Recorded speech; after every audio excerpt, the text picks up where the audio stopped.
Today I want to share with you something that I get asked about a lot.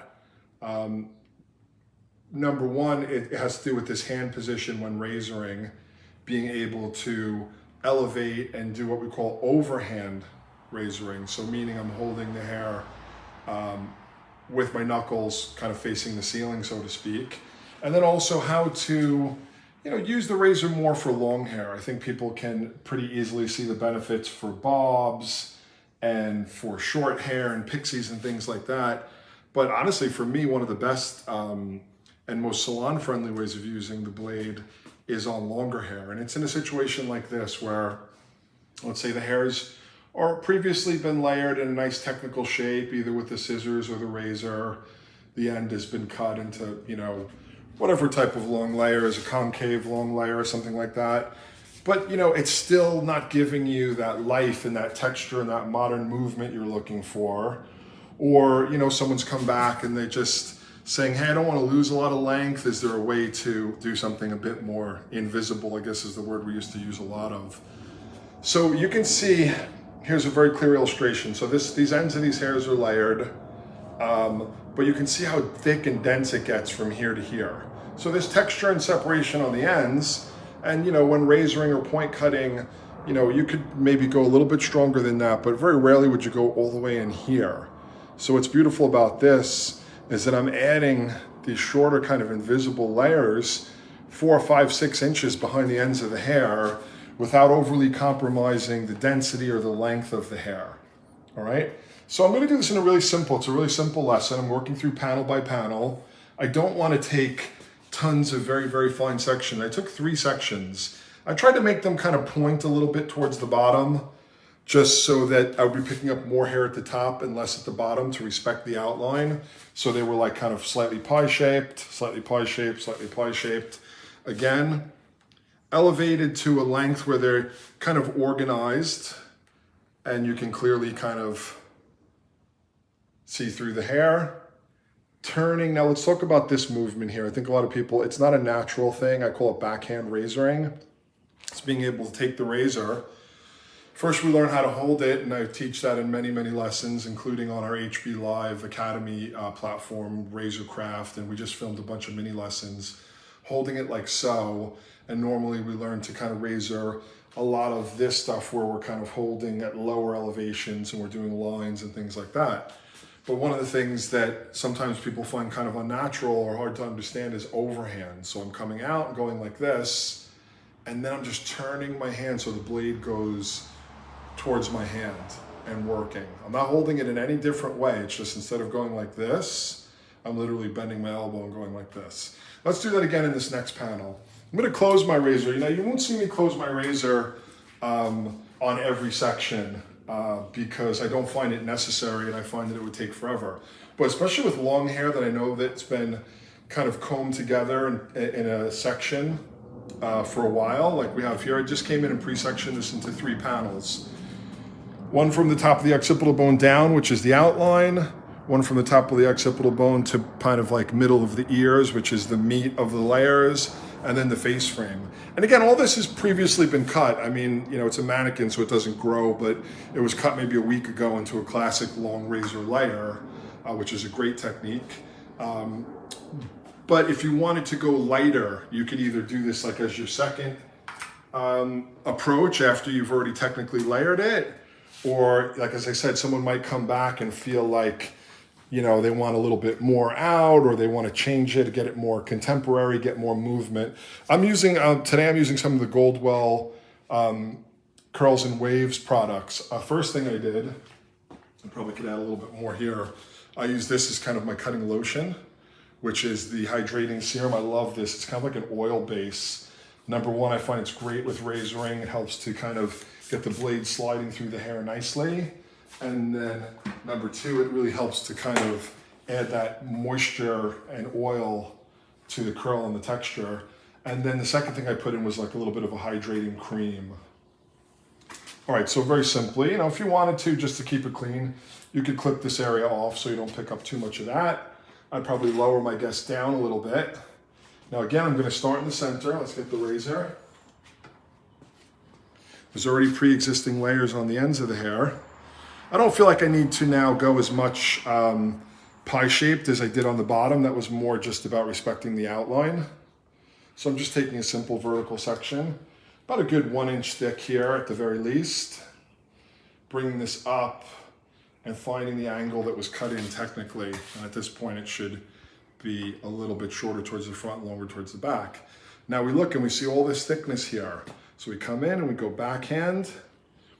You know, you can go as deep as you want within reason. I mean, I don't really ever see a good reason to go right to the scalp, but hey, that's up to you to figure out. I'm usually going in probably about halfway between the technical layers and the ends of the hair. And then we can come back here and look, and this seems particularly thick, so maybe it needs a second pass. You see that darkness there? Why did you decide to take these vertical versus the horizontal in your original? These were vertical as well. So they were vertical this way. They weren't horizontal like that. You know, again, this was vertical. This is also, you know, it depends on how you look at it. If you're standing on the side like this, you're looking at something like this, people will tend to call this horizontal if you're standing on the side. If you're standing in the back, people tend to call it vertical. It really just, you know, but basically all my sections are going like this, kind of like a profile line. But I encourage you to play with different sections. So taking another section, since I'm standing on the side and looking at it, well then it's a horizontal section. If I'm standing here and looking at it, it's a vertical section. Not too thin, about 1 inch thick. Try not to pick up too much of the previous hair because you don't want to keep cutting into the hair. You want to treat each section kind of individually. And again, this could be, you know, for someone who's got some layers, maybe they've grown in a little bit, but they, you know, cutting the ends of the hair 1/2 inch shorter isn't going to give them what they want. And let's say they don't want a lot off. This is one of the things you can do, go inside the hair. Over directing this hole, not all the way to the center, but straight up to the ceiling should be plenty for what we're doing. Now we've got this area and the nape.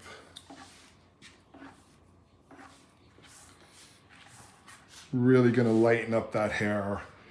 Make it, you know, especially if someone's trying to do some more styling where they're trying to get lots of little flicks and bends. Obviously, number one, if they're doing natural hand drying, you know, just cutting the ends of the hair for, especially hair this long, with kind of a minimal texture. You know, there's some wave here, but just cutting the ends and texturizing the last 2 ends, 3 inches of the hair isn't gonna do that much to bring out that wave. So you wanna be able to get inside the hair. And that's what we're doing here. I'm gonna use a little bit now also of the wave fluid. I've had a big kind of crush on these Goldwell curl and wave products for a while now. We're lucky at Hairbrain to work with about 20 of the best brands in the world, so I get to get all their products. And Goldwell sent me this whole range, and you know, it's kind of one of the ways I really like to work with hair, with curl and wave and texture. And I just found it'd be a great line to work with. And I do this a lot. I add the product as I'm cutting so that I can see what it's doing, how it's affecting the hair. You know, and there are definitely some benefits with razor cutting. You're getting that slide, that grip. You're seeing the hair come together. Okay, so now if you wanted to think of it a little differently, you can see this panel. Now my section, you know, from that perspective, it would be considered vertical. Coming up, straight up to the ceiling. I don't, you know, need to go too far beyond there. This area doesn't seem quite as dense,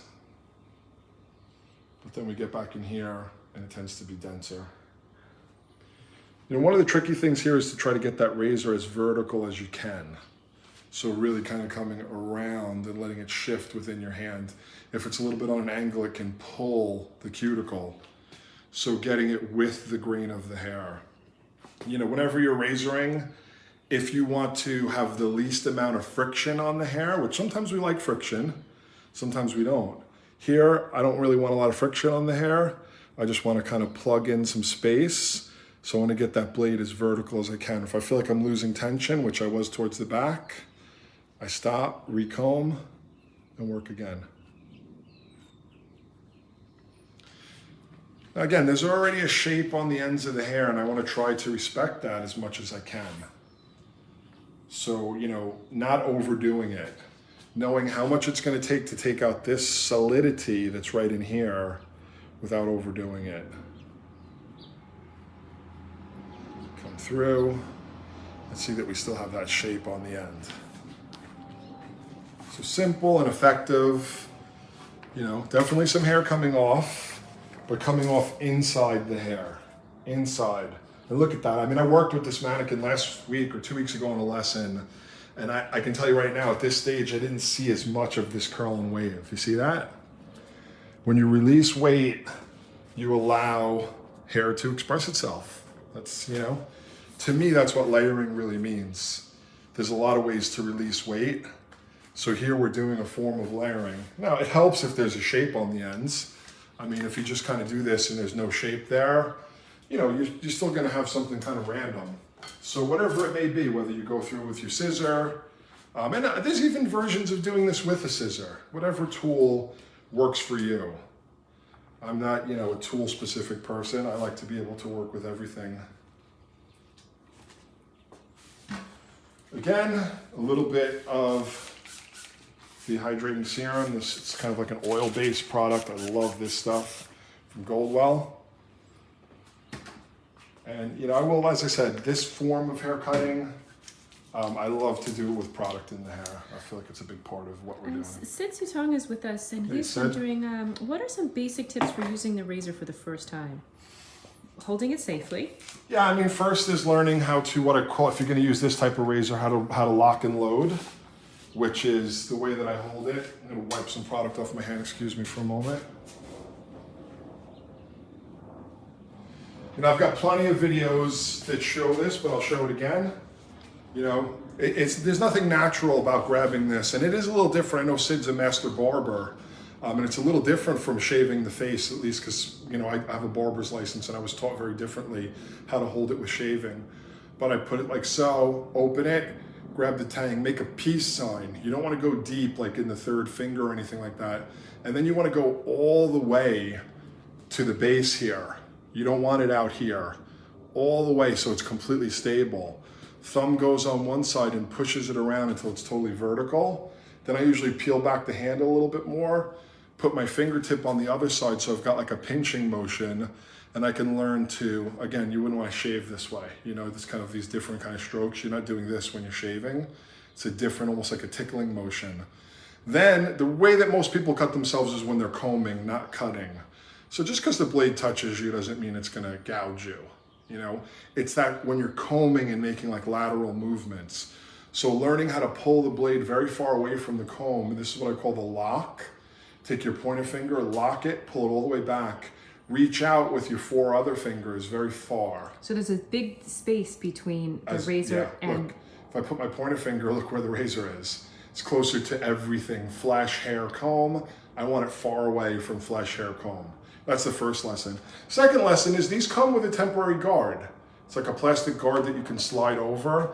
And I always recommend people, you know, even when I teach classes, the first half of the day, everyone uses the guard. And then by the second half of the day, they take the guard off slowly. So I recommend starting with the guard. Most of the time, cutting doesn't happen, cutting of yourself in terms of safety doesn't happen when you're cutting the hair. It happens right now when you're doing all this stuff. So even doing that stuff in slow motion is the key. So I'm back to being a little bit V-shaped, at least here and here, because I don't want to take too much away from the front. So my sections are like kind of pie-shaped again. They were that way in the nape and they're that way here. So we used to call it kind of an arrowhead. And again, it's not super thick here, but then it gets much thicker here. Tension, super important. Fine teeth of the comb, great tension. I'm working through. Now, you know, I always do say this for me is the razor that I love. But I mean, a razor is a razor. As long as it's got one blade that's sharp, it can have a guard, it can have no guard. It's really up to you. I mean, you can do any of the techniques that I teach with any kind of razor. I have just found that the Feather Plie, and proud to say now that we've partnered with Feather And this is the Hairbrain Pro edition of the feather plie. So you can see, I don't know if the camera can capture that, plus there's some product on here. We've got, it's like a little Supreme dual, what do we call that? Co-branded. We're co-branded with feather plie. It's like, you know, these things as a passionate craft hairdresser where you're like, wow, I've actually been able to co-brand something with feather. All right, this last section, I don't really need to take the little arrowhead because I'm going to bring it up just so high up here. But again, look how much thickness there is in there next to the face. The product also really helps you see that because it helps that hair to kind of bind to the hair that's next to it. No length loss, but lots of movement, looseness, separation. So we had the one arrowhead in the middle. We'll do another one here. Actually, that goes the other way. Sorry about that. The idea being that there's less hair, and I can even let some of this drop out around the very edge. Again, I look through, watch my razor hand come around, a little bit on the edge here, then more on the inside. When I see that hair getting bunched up, it means I'm losing tension.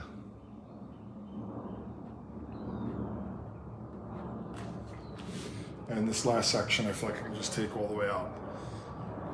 Now, you know, again, simple little lesson, but I think a great way to start thinking about, you know, how you can use your razor. Now, again, even if you're a big scissor cutter and you cut your whole shape into a beautiful concave layer or natural inversion or convex layer or whatever your term, your concept is, and you wanted to just go in and do more than just texturize those last couple inches of hair.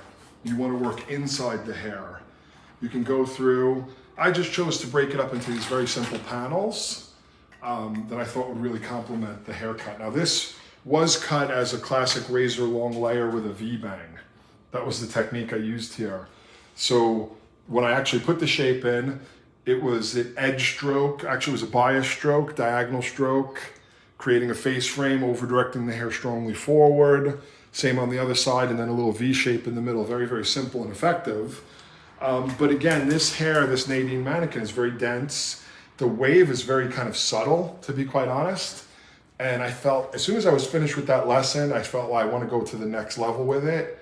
And that's what we've done here. We've created space and separation inside the hair. You can see the product is already beginning to dry into the hair. I mean, normally, my favorite thing to do here would be to put her under some kind of a heat lamp, let it dry, and like every few minutes, just come over and kind of scrunch the curl, squeeze the curl. You could also work with a diffuser, but I prefer the natural of just letting the heat lamp do the work, or just using the heat of my hands. All right, guys, so I hope you enjoyed that little simple mini lesson. I hope you're getting more comfortable, more familiar with the brilliance of the razor. I want to say that if you are someone who's tuned into Hairbrains and you're on our email list, you'll get a notification on Sunday that to kick off spring, all of our pro tools at hairbrain.pro will be 20% off for the first week of spring. So we're calling it the Spring It On sale, so you guys can kind of bring spring on and get yourself some new tools. Also, we've got some sales at hblive.me, which is our online academy, 30% off new courses, and significant savings on a year-long subscription, save $60 on the whole year. All right, guys, thanks for tuning in. It's been a pleasure. And happy St. Patrick's Day. Forgot that one.